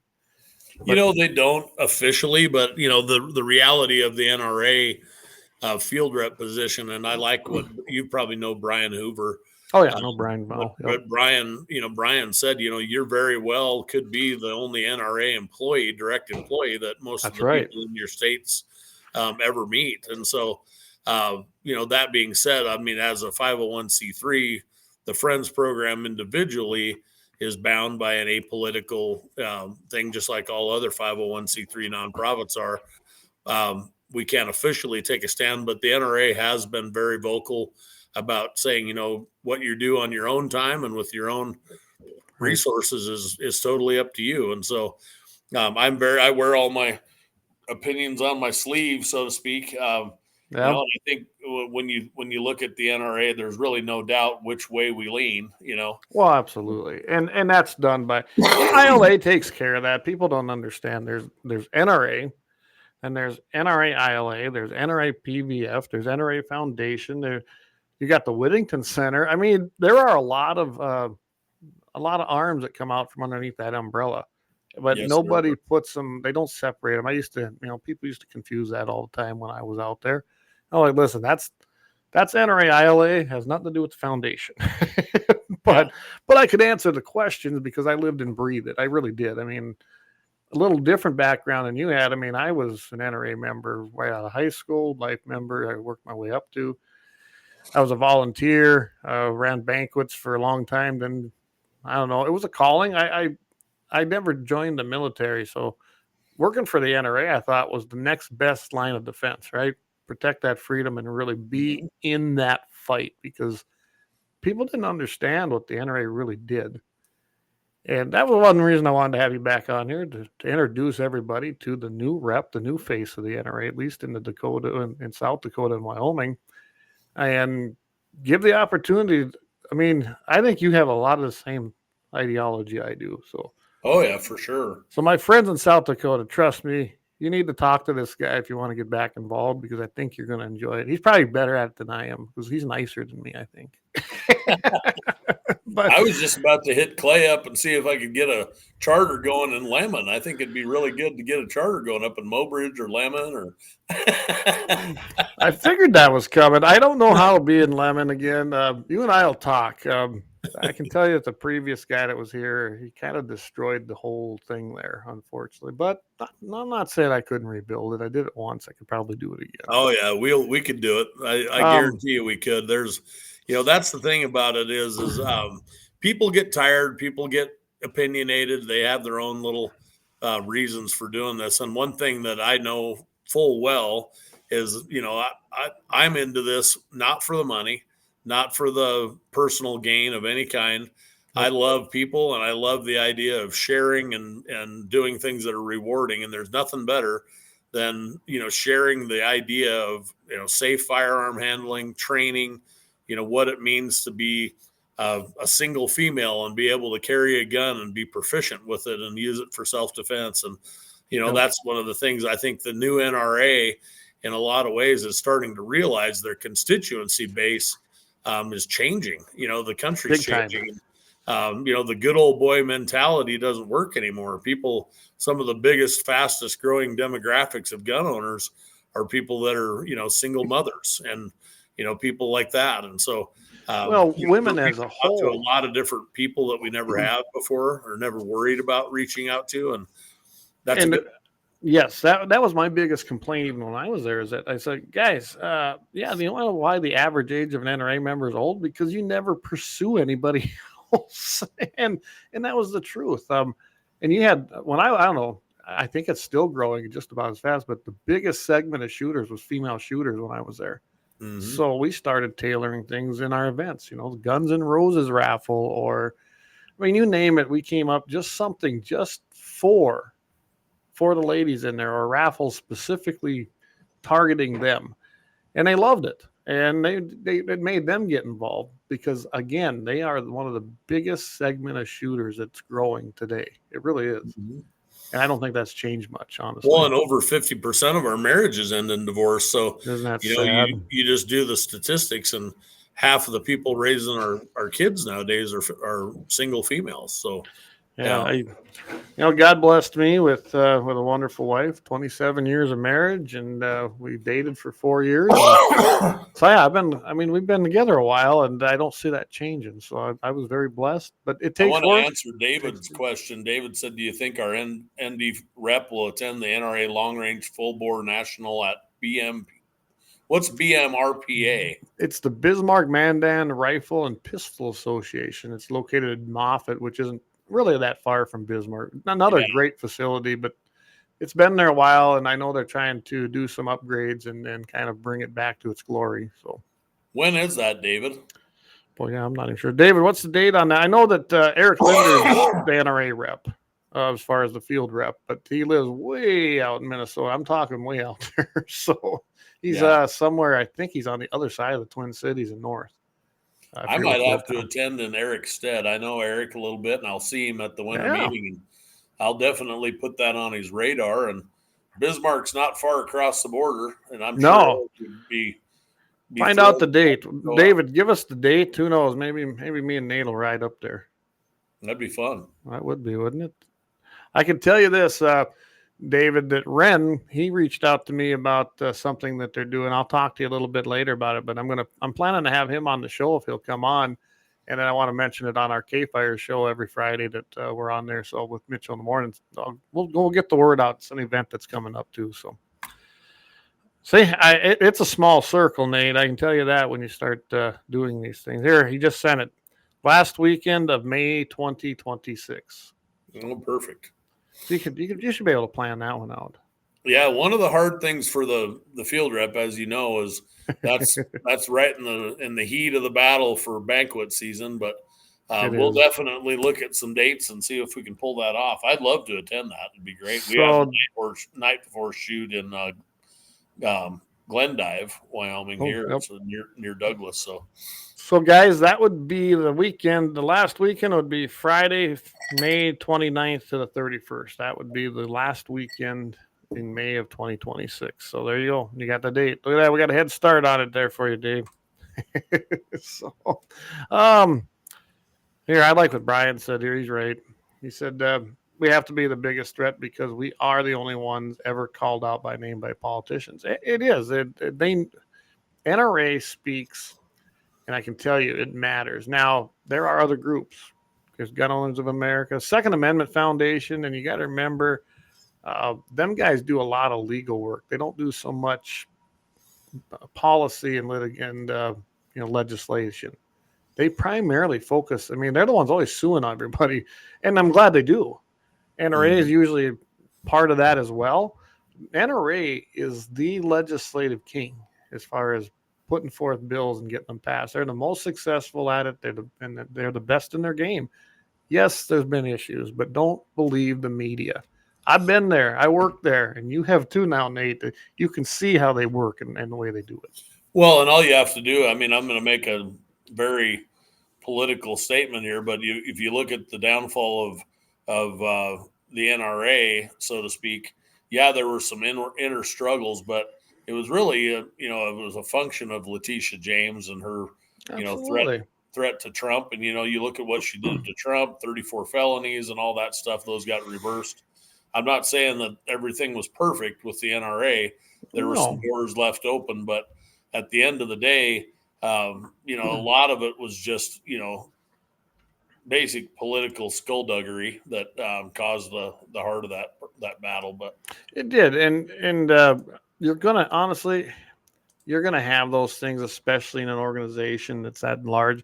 We saw this in the 90s with Marion Hammer. I don't know if anyone remembers that. And it almost fractured the NRA in half. Okay. Yep.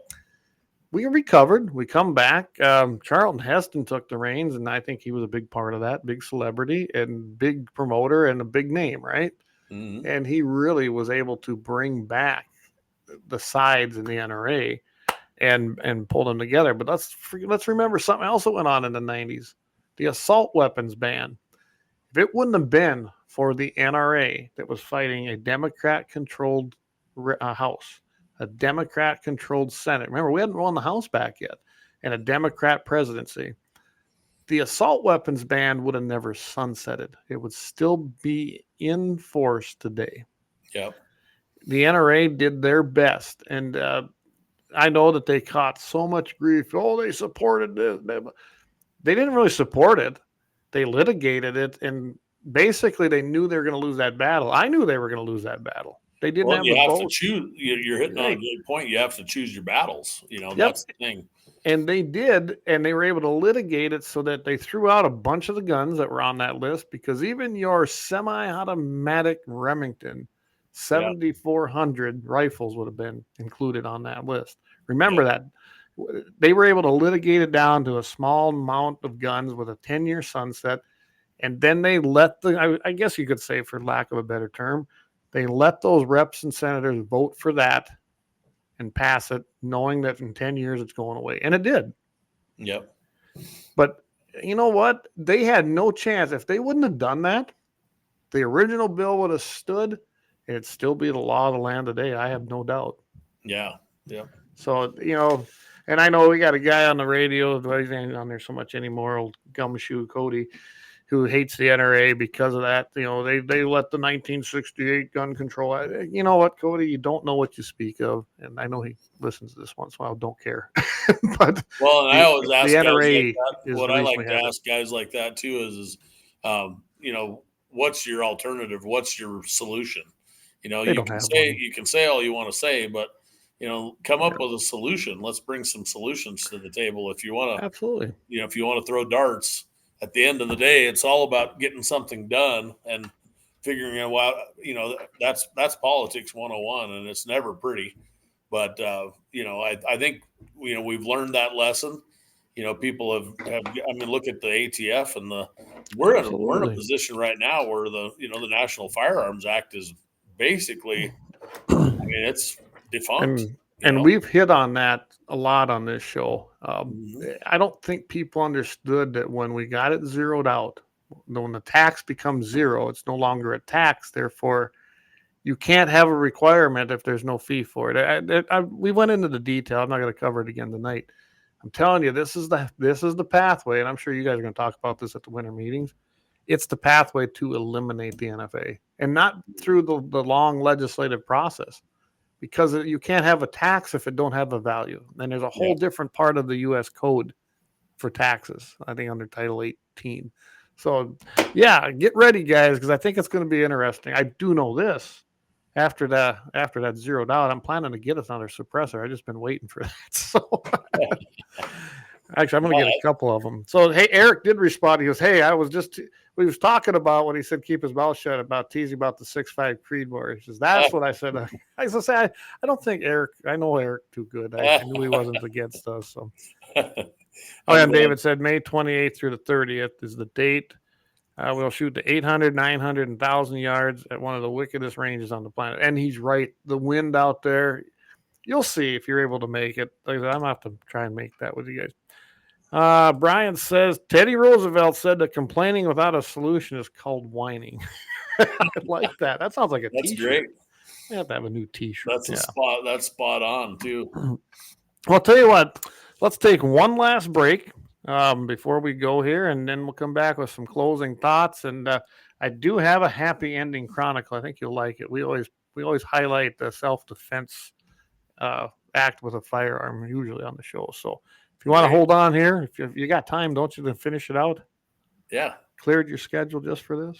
Oh, yeah, for sure. Okay. All right, guys. We will be right back with our last ad for the night, and then we'll kind of give some closing thoughts and have our happy ending chronicle.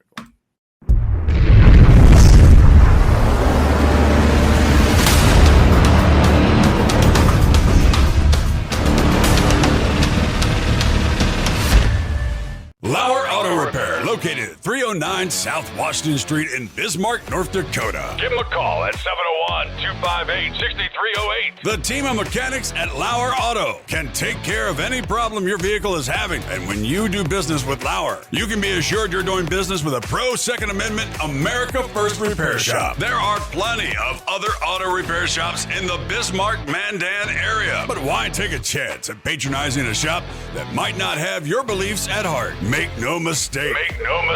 Lauer Auto is your pro Second Amendment repair shop. When you talk to the guys at Lauer Auto, don't forget to tell them that you heard they are a sponsor of Guns and the 701 and that you appreciate their support of our pro Second Amendment, pro North Dakota live stream and podcast. That's Lauer Auto Repair, 701-258-6308. 701-258-6308. Located 309 South Washington Street in Bismarck, North Dakota.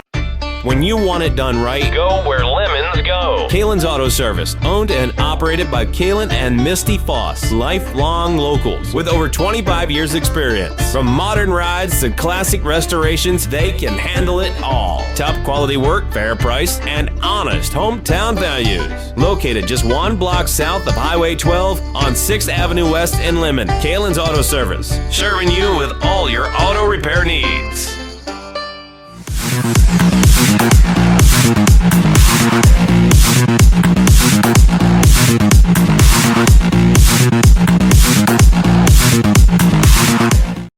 All right, we are back again. Nate Brown, NRA field rep for Wyoming and South Dakota, is my guest tonight. We've covered all kinds of topics tonight. So quick reminder, everybody, Jamie will be on again next week. So it'd be November 26th. He's got a great show lined up for you. Got a great guest, too, so I'll tune in for that. Of course, same place, same time, all across our Guns and 701 network platforms. Don't want to miss Francis. Leon Francis is going to be coming up on Friday night, 5 o'clock Mountain Time with Blackbeard Logic, 6 p.m. Central. And I'll be on bright and early Friday morning. I'm still going to try to. I was going to have one of the guys maybe sub, but I will be in Fargo for the state NDFB convention. Now, I got to check for sure, guys. I don't know, but I'm planning to be on with Todd Mitchell on Mitchell in the morning at 7:15 Mountains, 8:15 Central. But I got to see there's another meeting I might possibly have to attend while I'm out there, and I don't know if it sounds like it's going to be an early morning. So I don't know. I might have to have someone sub for me, but we will definitely have Guns in the 701 on Friday morning. And then Sunday, don't want to miss.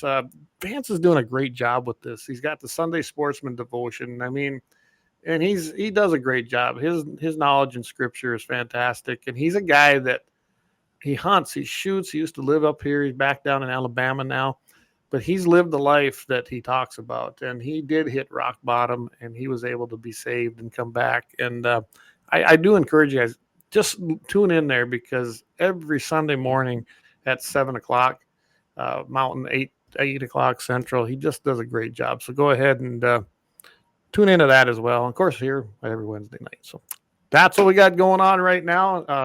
701 Nation, Guns in the 701, Sunday Sportsman's Devotion, and Blackbeard Logic. So we're kind of busy out this, Nate. And this was never on my bucket list when I retired. This is great. I love your podcast. It's great. I mean, we have a lot of fun here. We try to cover a lot of different subjects. And yeah, check out the channels, like them, subscribe, break them algorithms. We're not making no money on them because, like I said, they have come up with every reason not to pay us. So we got great sponsors. We don't need their money. Plain and simple. I share it with them anyway. So, and the launch of the new website's coming. I know we've been saying that for a month. We're going to probably launch it. I'm just going to say it's going to be the first of the year. I thought it'd be a great time to launch a new one. I've been in touch with her, and you guys all know the story with my son and the medical problems we've been having. So that consumed me for the last 2 months. We seem to have turned the corner. So things are looking up, and we've been getting a little work done on that. Jamie says, North Dakota Farm Bureau, tell Daryl I said Ultra Mega. Everybody, I'll have to tell you that story later. But all right. So closing shots. NRA Foundation, Friends of NRA. Where do they? I've had it up here, but how do they get a hold of you if they want to get involved? How do they do that? Well, I'll give you my phone number, 307-823-3948. That's my official NRA cell phone number. I'm very reachable, very responsive. Just to be fully out there. Anybody across South Dakota, small towns, never underestimate the value of a small town community. I would love to put a banquet or a fundraiser of sorts anywhere, anytime. You guys let me know what you're interested in doing. NRA game nights, Wall of Guns games. Clayton knows all the opportunities that are available. We can do some really cool stuff that put money on the ground for shooting sports. I've literally taken this job, and I'm tireless in my pursuit to grow this organization. I'd love to kind of catch Clayton's numbers that he had at one point in time. I think it's, there's absolutely no reason why, South Dakota and Wyoming should both be $1 million states. We love the Second Amendment. There's a lot of money here. People are moving in. I have no shame. I have no shame to reach out to people. I wear my heart on my sleeve, and I'm willing to work for you folks all across South Dakota, and small towns and big towns everywhere. Small town, is where I grew up. That's, Wyoming, South Dakota, North Dakota. I've never really lived any place but a small town, and I see the strength in the small groups of numbers. I wanted to kind of showcase somebody that. He's a pretty good field rep. His name's Jason Russo. Do you know Jason? Have you ever heard of Jason? I know the name. He wasn't there when I was there, but he's in California. Yep. And you talk about the politics and all the things we have in our favor. He's in the heart. He's in the belly of the beast. He did, yeah, and he had a banquet in southern California, in Compton. If any of you guys Oh, really? Wow. listen to rap music, but he had a banquet with a net of over $80,000 in Compton, California, with 80 people in the room. So Clay can vouch for, that's about $1,000 average net money on everybody that was there that night. So, the Second Amendment, and, we're coming on the 250th anniversary of our country. This is the greatest place on earth. I'm just happy to be working for South Dakota and Wyoming doing this and doing what I love. And, I've put about 30,000 miles on my pickup since April 1st. So I'm not afraid to drive, and I'll sleep. I've slept in hunting camps and on cots and stuff all across the country. So, I'm not opposed to camping out if I have to or whatever to make this happen. But we've got a banquet coming up on December 12th or 13th in Yankton. If any of you are anywhere near Yankton, I mean, I know Mitchell's had a banquet in recent years. If any of you have contacts in Mitchell, let them know about me. Nate Brown, or NBROWN at NRA HQ. That's my email. And then again, 307-823-3948. If you can't find my phone number, if you don't see it, there's also South Dakota State Friends of NRA. I manage that Facebook page. So South Dakota State Friends of NRA. Growing a lot of Facebook followers as well. And, I'm not a pride person or a proud person. I just want to meet people where they live, And you can go right here too to find Nate and any of the other field reps. It's friendsofnra.org. /events and then /field representatives. It's pretty easy to find on there when you get onto that website. If you want to find them, just go to the events, and then they've got field representative tab right there. And then you can follow the links. It's pretty easy to find that. It hasn't changed much. I think that's how it was when I was there. They were they were just developing that site when I was there. We didn't have one, and then they developed one. So, it's still a great program. I know there was, we're not going to go into all that, but I can tell you that I still love the NRA. I retired. I really felt we would make $1 million if I'd have stayed that extra year or two, because that's the road we were on. Yeah. We were up there around 750,000. So that's a lot of money, and it's doable. I've always felt that back then it was North and South Dakota, but I have no doubt it can be done, especially now. I mean, everything costs more, so it'll put up the money anyway, right? Yeah. It's a fantastic program, and we used a lot of money in these two states to do so much. We were funding YHEX, we were funding 4-H shooting programs, ranges, buying NDSU. They started a rifle competition. They had a rifle club, I guess you'd call it, but it was part of the actual NDSU program, and we're competing, and we bought rifles for them. So we were doing so many things, and it's unfortunate that after I left, it all went away so fast. Thank you, JD. I see your comment there. Oh, yeah, let's put it up here.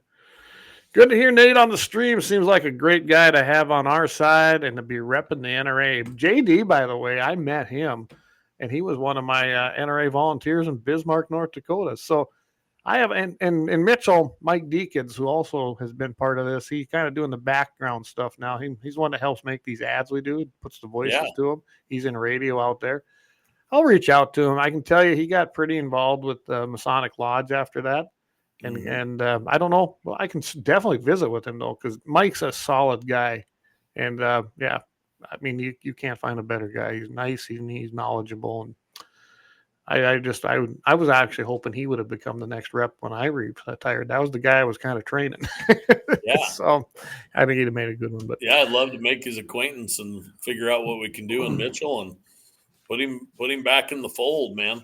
Absolutely. We you and I'll talk sometime. We were having some issues. I said, like, when we talked to North Dakota on gaming. So we were actually talking to the tribes, being they're independent from the state in that. And we never got it off the ground, but we were working on doing 2 events within the tribes system at their casinos. I think that would have went real well. So yeah, just something I got a lot of ideas you can try out.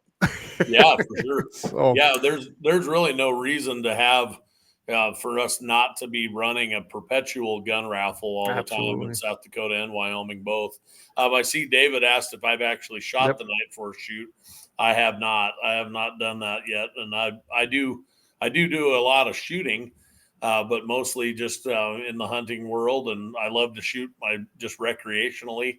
But I have just recently kind of got started shooting some long range stuff. I had the opportunity to go to a long range university hosted by Gunworks. I didn't have to pay to go to that thing, but they're pretty proud of their equipment. But they have some nice equipment. They do some good things, and yeah, it's just amazing. It's amazing to me, the technology. And we had a guy, a little team in Wyoming, and I haven't met them yet, but they're in Jackson Hole, Wyoming, which is the heart of liberalism. But but Jackson Hole, they shot 4.4 miles recently. So I know, isn't that something? Wow. That's almost impossible for me to wrap my head around. But at that point, you are doing the math because you're figuring in the curvature of the Earth and its rotation. Oh yeah. So it just one to of give the you an funniest idea. things about that, there's an article about it. If you just look at longest long range shot or whatever, there's pretty good articles out there about it. But they realized that they had to tilt their target. Yeah. Because the surface area of the target was so small, and the bullets coming in at such a steep trajectory. Isn't that something? Yeah, it's just phenomenal. But yeah, I love all the disciplines. It's one of the things I love about the job that I have. I'm hoping to kind of get my charters and my committees put together, and then settle in and just become a better shooter and try out more things that I haven't done. Absolutely. So, all right, guys. Well, I tell you what, we're not gonna do the happy ending. I'll just save that for Friday because then we can put it on KFYR 550 AM. And Nate, I appreciate you coming on. This has been a very good. You'll come back, won't you? Absolutely. I mean, kind of thinking what we should do is maybe have, if nothing else, give you a segment where you can do a monthly update. That'd be keep great. People informed as to what's going on, the events.